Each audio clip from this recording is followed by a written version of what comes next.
Happy afternoon. ஆச்சாரியர்களை வந்தாச்சு. நீங்களும் happy morning happy afternoon சொல்ல பழகணும். Happy afternoon. Love you so much. First day college freshers டே. ஒரு குஷி, ஒரு கொண்டாட்டம், குதூகலம். டெஃபினட்டாக நல்ல இடத்துக்கு வந்திருக்கோன்ற ஒரு ஆணித்தரமான நம்பிக்கை இதெல்லாம் உங்களுக்கு ஏற்கனவே இருக்கும். இது வந்ததுக்கப்புறம் என்ன பண்ண போகிறதா ரொம்ப முக்கியம். அப்பா அம்மா சேர்த்து விட்டாங்க, ஆசைப்பட்டீங்க, நல்ல காலேஜ் போகணும், நல்ல இடத்துல இருக்கணும், நல்ல ஃபேக்கல்டி இருக்கணும், நல்ல ரிசோர்ஸஸ் இருக்கணும், நல்ல இன்ஃப்ராஸ்ட்ரக்சர் இருக்கணும், எல்லாமே ஆசைப்பட்ட மாதிரி கிடைச்சாச்சு. சில பேர் இந்த கோட்டை தொட்டதுக்கப்புறம் ஓட மாட்டாங்க, அதே மாதிரி அசால்ட்டு நடந்து போவாங்க.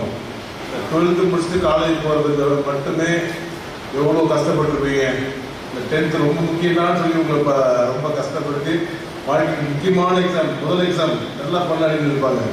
அவன் வாழ்க்கை நிர்ணயிக்க போகிறது 12th எக்ஸாம் ரொம்ப நல்லா பண்ணியிருப்பாங்க. உங்களுக்கு ஒரு காட்ஸ் கிரேஸ் கிஃப்ட்டு கரோனா பகவான் ஒருத்தர் வந்தார். ஒரு எக்ஸாம்லாம் என்ன பண்ணார்? என்னைக்காருனாலும் நாங்கள் கரோனா பேட்ச் சொல்லிக்கிறோம் சார். எப்படி இப்போ ஆஃப்லைன் கேம்பஸ் நடக்க போகுது, ரெகுலர் கிளாஸஸ் நடக்க போகுது. அது ஒரு பெரிய ஒரு நல்ல விஷயம். ஏன்னா காலேஜ் லைஃப் வந்து உண்மையிலே ஒரு வரப்பிரசாதம், திரும்ப கிடைக்கவே கிடைக்காது. மிஸ் பண்ணிடாதீங்க. அந்த படத்தை மறுபடியும் தேட்டரில் பார்க்கலாம், வேறெல்லாம் பார்க்கலாம், அந்த பாட்டை மறுபடியும் வேறெல்லாம் கேட்கலாம், என்ன வேணால் திருப்பி பார்த்துக்கலாம். ஆனால் காலேஜ் லைஃப்பை என்ன பண்ணாலும் இந்த டைம் திரும்ப வரவே வராது. பர்டிகுலராக யூஜி ரொம்ப ஸ்பெஷல். இப்போ ரொம்ப என்ஜாய் பண்ணுங்க. அதை என்ஜாய் பண்ண தான் வந்திருக்கீங்க. ஆனால் எப்படி என்ஜாய் பண்ணணும்னு நல்லா தெரிஞ்சுக்கிங்க. என்ஜாய் நீங்கள் நினச்சிக்கிட்டு இந்த படத்தில் காட்டுற ஹீரோ வந்து கையில் ஒரு புக்கை வச்சு சுற்றிக்கிட்டே வருவார். லெக்சரர்ஸ் வந்து ஜோக்கர்ஸ் மாதிரி பண்ணிருப்பாங்க, அவனை வச்சு கமெண்ட் அடிச்சுட்டு இருப்பாங்க. சாரி, அந்த மாதிரி நினச்சிட்டு உள்ளே வந்துடாரு. ஓகேவா? நீ ஹீரோ ஆகிற அடுத்த செகண்ட் நாங்களாம் வில்லன் ஆகிடுவோம். புரியுதா? நீங்கள் யாருன்னா நான் தான் ஹீரோன்னு சொல்லிட்டு தலை தூக்கிட்டு வரணும்னு ஆசைப்பட்டீங்கன்னாக்கா ஃபஸ்ட்டு வில்லன் நான் தான் நிற்பேன். புரிஞ்சுதா? அதெல்லாம் புரிஞ்சுக்கங்க. ஓகேவா? நீங்கள் ஹீரோ ஆகிற வேலை எப்படின்னா பாசிட்டிவ் ஹீரோயிசம். அது பாசிட்டிவ் ஹீரோயிசம். அந்த பாசிட்டிவ் ஹீரோயிசத்தை முதல்ல வளர்த்துக்குங்க. நல்ல எக்ஸ்போஷர் கிடைக்கிற அளவுக்கு உங்களை காலேஜ் கொண்டு வாங்க. கற்றுக்கணுன்ற முடிவோடு வாங்க.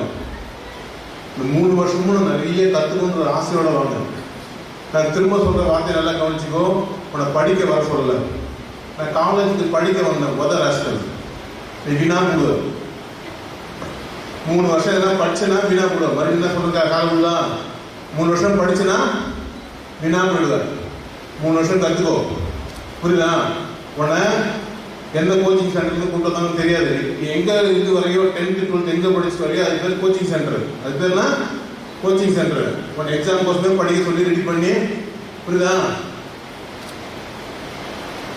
அதில் கரெக்டாக சொல்லக்கூடாது. இருந்தாலும் அவன் அது பேர் coaching centre, tuition centre, school கூட கிடையாது. புரியுதா? இப்போ நிறைய பேர் காலேஜே ஸ்கூல் மாதிரி நடத்திட்டு இருக்காங்க. ஒன்றும் கரெக்டாக சொல்ல, காலேஜே கோச்சிங் சென்டர் மாதிரி நடத்திட்டு இருக்காங்க. உனக்கு காட்ஸ் கிரேஸ், நாங்கள் ஒன்றுமும் காலேஜாக நடத்துகிற ஒரு காலேஜ் ஆச்சாரிய காலேஜ். புரியுதா? உங்களை மதிச்சு மரியாதை கொடுத்து இன்னைக்கெல்லாம் அடல்ட்ஸ் வந்து அடல்ட் ஆகிட்டீங்க அப்படின்னு உங்களை அடல்ட்டாக ட்ரீட் பண்ணி ரெஸ்பெக்ட் பண்ணி உங்களை ட்ரீட் பண்ண போகிறோம். அப்போ நீங்கள் இங்கே எப்படி காலேஜ் பண்ணணும்னாக்கா கற்றுக்க வரணும். டெய்லி புதுசாக ஒன்று எக்ஸ்போசர் கிடைக்கும். ஒரு புது டாபிக் ஒரு எக்ஸ்போசர் கிடைக்கும். அதை கற்றுக்கணும். புரியுதா? நல்ல எக்ஸ்போசர், நிறைய புதுசு விஷயத்துக்கு எக்ஸ்போசர் கிடைக்குங்க.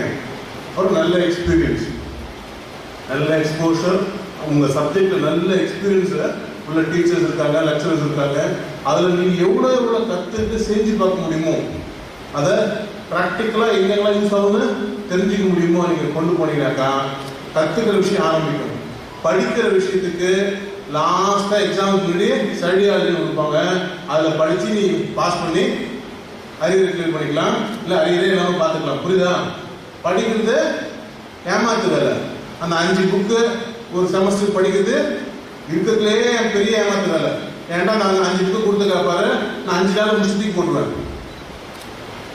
உன் ஊரில் நீ படித்த ஸ்கூலில் உன்னை ஏமாத்துறதுக்கோசம் அந்த 5 புக்கு கொடுத்து ஒரு வருஷம் ஃபுல்லாக படிக்க சொல்லி ஒரு புக்குக்கு 250 பக்கம் 250 பக்கம் ஒர்க்கிங் டே ஒரு நாளைக்கு ஒரு பேஜை படிக்க சொல்லி ஏமாத்திருப்பாங்க. இந்த வயசில் நீ படிக்கணும்னாக்கா 5 புக்கு 5 நாள் படிச்சுட்டு போடலாம் சார். அது எப்படி சார் முடியும்? சத்தியமாக முடியும். நீ ஒரு வருஷம் எல்கேஜியில் படித்த பாடத்தை நீ 3rd ஸ்டாண்டர்டில் இல்லை 5th ஸ்டாண்டர்டில் மட்டும்தான் சொல்லுவேன். எல்கேஜி புக்கு 1 இயர் நீ படித்த அதே புக்கை படிக்க ஆகும். யூகேஜியில் படித்த அந்த புக்கு உனக்கு 5th ஸ்டாண்டர்டில் படிக்க ஆகும். ஒன்றும் கிடையாது. உன் 1st ஸ்டாண்டர்ட் புக்கு கொடுக்குறேன், 1 இயர் அந்த 5 புக்கை 1 இயர் ஃபுல்லாக படிச்சிருக்கோம். 1st ஸ்டாண்டர்ட் படிக்கும்போது நான் சொல்றது புரியுதா? 1st ஸ்டாண்டர்ட் படிக்கும்போது 4 லைன் 2 லைன் 1 லைன் கொடுத்து எழுதியிருப்பா ஒரு வருஷம் ஃபுல்லாக. அது ஒரு 8th ஸ்டாண்டர்ட் வரும்போது இந்த 10th ஸ்டாண்டர்ட் 12th ஸ்டாண்டர்டில் கொடுத்து எப்பா இதை 1 இயர் ஃபுல்லாக படிக்கணும்னா சொல்ல 1 இயர் இல்லைன்னா என் படிக்கிறதுக்கு தான் என் வேலை இருக்கு கேட்கவே மாட்டியா? நான் சொல்றது புரியுதா? அதே கதை தான். நீ கற்றுக்கணும்னு முடிவு பண்ணனாக்கா உன் மனசு விரிஞ்சிடும்.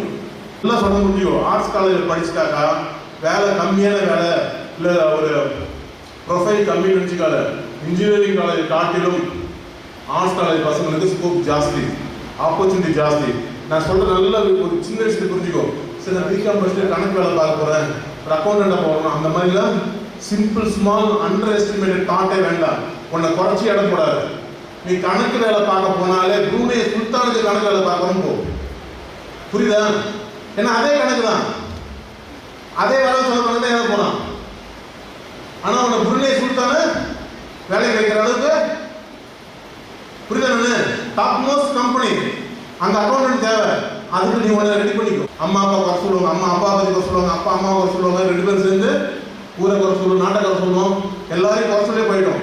இனி நீ குறை சொல்லி பழகாத, நெகட்டிவாக பார்க்காத, பாசிட்டிவ் பார்க்க கற்றுக்கோ. உன் லைஃப் பாசிட்டிவ் ஆகுனாக்கா ஆச்சாரியில் வந்ததுக்கப்புறம் லைஃப் ஃபுல்லாக பாசிட்டிவாக வச்சுக்கோ, பாசிட்டிவாக பார்க்க கற்றுக்கோ. 3 வருஷத்தில் ஒன்றா அப்படியே டிரான்ஸ்ஃபார்ம் பண்ணு. நீ இதுக்கு முன்னாடி எந்த ஸ்கூலில் படிச்சு எந்த காலேஜில் போய் சேரணும் இந்த ஐடியாவும் இருக்க மாட்டாங்க. ஆனால் இப்போ ஆச்சாரியம் வந்தாச்சு. ஆச்சாரியா தான் பாட்டில் ஃபுல்லாக நீ சொல்லுவேன். எங்கடா படிச்சு என்ன சொல்லுவார்? ஐ எம் ஃப்ரம் ஆச்சாரியன் சொல்ல போகிறார். wherever you go people want to know who you are, where you come from. எங்கிருந்து வர கேட்பான். அவர் என்ன சொல்லுவார்? கெத்தா ஐ எம் ஃப்ரம் ஆச்சாரியா.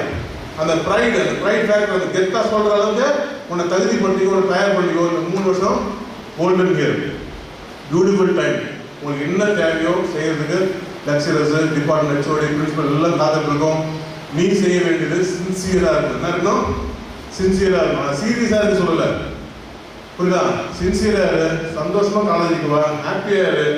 ஒன்று மதிக்கிற அளவுக்கு நடந்துக்கோ, ஒன்று மதிக்கிற அளவுக்கு நடந்துக்கோ. நீ மதிக்கிற அளவுக்கு நடந்துக்கலனாக்கா எங்களுக்கு வேறு ஆப்ஷனே கிடையாது. புரியுதா? நீ மதிக்கிற அளவுக்கு நடந்துக்கணும். நான் சொல்றது புரியுதா? நம்ம பெஸ்ட் இன்ஸ்டிடியூஷன்ல ரொம்ப ஸ்ட்ரிக்டான ஒரு அட்மாஸ்பியர்ல வாழ போறோம். எதுக்குன்னா சின்சியரா ப்ரிப்பேர் பண்ணி இந்த 3 வருஷத்தை ஆக்கப்பூர்வமா பிரயோஜனமா நம்ம தயார் பண்ணிட்டு அடுத்த வேலையை பார்க்க போயிடணும். புரியுதா? காலேஜ் கத்துக்கிறதுக்கு ஓகேவா? நல்ல விஷயத்தை கத்துக்கிறதுக்கு மட்டும்தான். ஐ கெட்டிங் இட் கிளியர். உன்னை ராங்கா யாரும் இன்ஃப்ளூயன்ஸ் பண்ணாங்கன்னா அந்த நெகட்டிவ் ஹீரோயிசம், நெகட்டிவ் ஹீரோயிசம் இருக்கவே முடியாது. புரியுதா? அடுத்த செகண்ட் யோசிக்கவே மாட்டோம். புரிஞ்சுதா? we will not spare even one rotten tomato. ஒரு அழுகின தக்காளி, பேஸ்கெட் தக்காளி எடுத்துட்டு ஒரு பழமொழி இருக்கு. ஒரு ராங் ஸ்டூடெண்ட் ஆனாலும் அடுத்த செகண்ட் எடுத்து போட்டுருவோம், யோசிக்கவே மாட்டோம். புரிஞ்சுதா? இங்க படிக்க மட்டும்தான் வரும், கற்றுக்க மட்டும்தான் வரும். நம்ம வாழ்க்கையில் முன்னேறதுக்கு தான் வந்திருக்கோம். 3 வருஷமும் அதுக்கு ஆக்கப்பூர்வமான எல்லா சேவை செய்ய போகிறோம். உங்களை ரெடி பண்ணிக்க. நீ படிக்க முடியல, கஷ்டப்பட்ட, ரொம்ப ஒரு சூழ்நிலை இருந்த, இப்போதான் காலேஜ் வந்திருக்கேன்னு எப்படி ஒன்று நினச்சிட்டு தான் தெரியும். ஒன்றும் குறைச்சி இடம் போடாத, தாழ்வு மனம் உனக்கு வேண்டாம். புரியுதா? நான் உண்மையிலே ஒரு ஸ்ட்ராங்கான பவர்ஃபுல்லான பர்சன், என்னால் வாழ்க்கையில் ஜெயிக்க முடியும்னு சொல்லிட்டு உன்னை உறுதியாக நம்பு. உன்னை மேலே ஏற்றுறதுக்கு, உன்னை தூக்கி விடுறதுக்கு, உன்னை தூக்கி கொண்டாடுற அளவுக்கு கொண்டு போகிறதுக்கு நாங்கள் வேலை செய்ய தயாராக இருக்கோம். நீங்களும் அந்த மனசோட வாங்க. நம்ம எல்லாருமே பார்த்து பார்த்து பார்த்து அப்பா அம்மா வளர்த்துருக்காங்க. புரியுதா? அந்த அப்பா அம்மாவுக்கு நம்ம சந்தோஷத்தை கொடுக்குற ஒரு ஹாப்பி டைம் எப்போ வரும்னா, திருப்பி காலேஜ் முடிச்சுட்டு போகும்போது இதே மாதிரி ஆனுவல் டே ஒன்று லாஸ்ட்டாக ஒன்று வைப்பாங்க. அது ஒரு செம கொண்டாட்டமாக இருக்கும். ஓகேவா? அன்னைக்கு இவ்வளோ பேர் வேலை வாங்கியிருக்காங்க போகிறாங்கன்னு சொல்லிட்டு நீங்கள் எங்கெல்லாம் போகிறோம். அது ரொம்ப ஹாப்பியாக போகும். அது ஒரு குஷியான டைம். ஓகேவா? 3 வருஷம் கழிச்சு பாருங்க, 3 வருஷம் போகிறதே தெரியாது. 3 வருஷம் கழிச்சு பார்க்கும்போது எல்லா கையிலையும் ஒரு வேலை இருக்கும். அப்பா அம்மாவுக்கு ஒரு மன நிம்மதி, ஒரு சந்தோஷம், ஆத்மார்த்தமாக ஹாப்பியாக ஃபீல் பண்ணுவாங்க. இந்த 3 வருஷமும் உங்களை நல்லா பார்த்துக்குங்க. அதே மாதிரி சின்ன சின்ன ரிக்வஸ்ட் எனக்கு அப்பா அம்மாக்கிட்டே இருக்குது. சில அப்பா அம்மா வந்துருப்பீங்க, ஃபுல்ல ஆர்வம், பைக் கேட்பான், காஸ்ட்லியாக மொபைல் கேட்பான், எல்லாம் வாங்கி கொடுங்க. பைக் வாங்கி கொடுக்கும்போது முன்னாடியே ஹெல்மெட் வாங்கி கொடுங்க. ஹெல்மெட் இல்லாமல் நீங்கள் உள்ள நுழைஞ்சானாக்கா அடி உத நாங்கள் கொடுப்போம், மண்டையை உடச்சி நாங்கள் அனுப்புவோம். புரியுதா? பைக் வரணும்னாக்கா முதல்ல ஹெல்மெட் வாங்கி கொடுத்து ஹெல்மெட் போடாமல் பிள்ளைய அனுப்பாதீங்க. புரியுதா? ஏன்னா சின்ன சின்ன விஷயங்கள் நம்ம கொத்தி பாதுகாக்கிற ஒரு பெரிய பொக்கிஷமாக நம்ம பிள்ளைய வச்சுக்கிறோம்.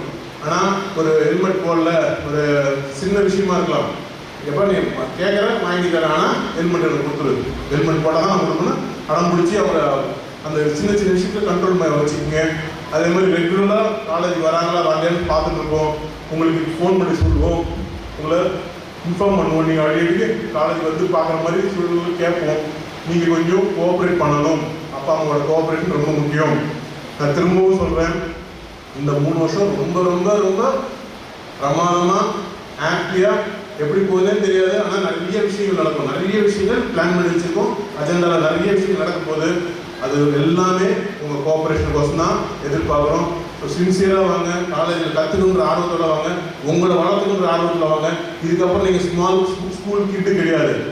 You are adult enough, you're adult enough. ஒரு ஒர்க் ஸ்பேஸில் உங்களை எப்படி நீங்கள் கண்டக்ட் பண்ணிக்கோ அதே மாதிரி காலேஜில் நடக்கிறதுலேருந்து பேசுறதுலேருந்து எல்லாமே உங்களை மதிக்கிற அளவுக்கு பிஹேவ் பண்ணுங்க. புரியுதுங்களா? நெகட்டிவ் ஹீரோயிசம் கூடாது, ஒன்லி பாசிட்டிவ் ஹீரோயிசம். புரியுதா? Positive masculinity, positive femininity. அது கிளியர்? ரொம்ப ஹாப்பியாக இருக்குது. ரொம்ப நாள் கழிச்சு காலேஜில் பசங்க ஆக்டிவாக வந்து ஜாலியாக இருக்க போகிறீங்க. செம்ம எனர்ஜி இருக்கும். ஸோ ஆச்சாரியா வந்ததுக்கப்புறம் ஒரு உற்சாகம், ஒரு உத்வேகம் எல்லாமே இருக்கும். அது எல்லாமே பாசிட்டிவாக உங்களை வளர்த்துக்குங்க. இங்கே ஸ்டேஜ் கிடைக்கும்போது யூஸ் பண்ணுங்க, இங்கே காம்படிஷன் போகும்போது யூஸ் பண்ணிக்கங்க. எல்லாத்துலேயும் உங்களை நுழைச்சிக்கங்க. பார்ட்டிசிபேஷன் உங்களை அதை ப்ரிப்பேர் பண்ணிக்கிட்டே இருக்கும். உங்களை ப்ரிப்பேர் பண்ணும்போது நீங்கள் எங்கே பர்ஃபெக்ட் ஆகிறீங்கன்னு தெரியாது. ஆனால் 3 இயர்ஸ் கழிச்சு ஒரு இடத்துல அழகாக நீங்கள் ஷைன் பண்ண ஆரம்பிப்பீங்க. ஷைன் பண்ணுறதை வச்சு ஊரே திருப்பி கொண்டாடும். என்னைக்குன்னா ஒரு நாள் ஒரு இன்னைக்கு ஃபஸ்ட் இயர் உட்காந்து உங்களுக்கு 3rd இயர் லிஸ்ட்டு சொன்னாங்க. இது எனக்கு பெரிய சந்தோஷம் தான். ஆனால் ஒரு நாள் வரும், எங்களுக்கு சீஃப் கெஸ்ட் தேடுவோம். எங்கள் ஃபங்க்ஷனுக்கு சீஃப் கெஸ்ட் தேடுவோம். அப்போ யார் கூப்பிடுவோம்?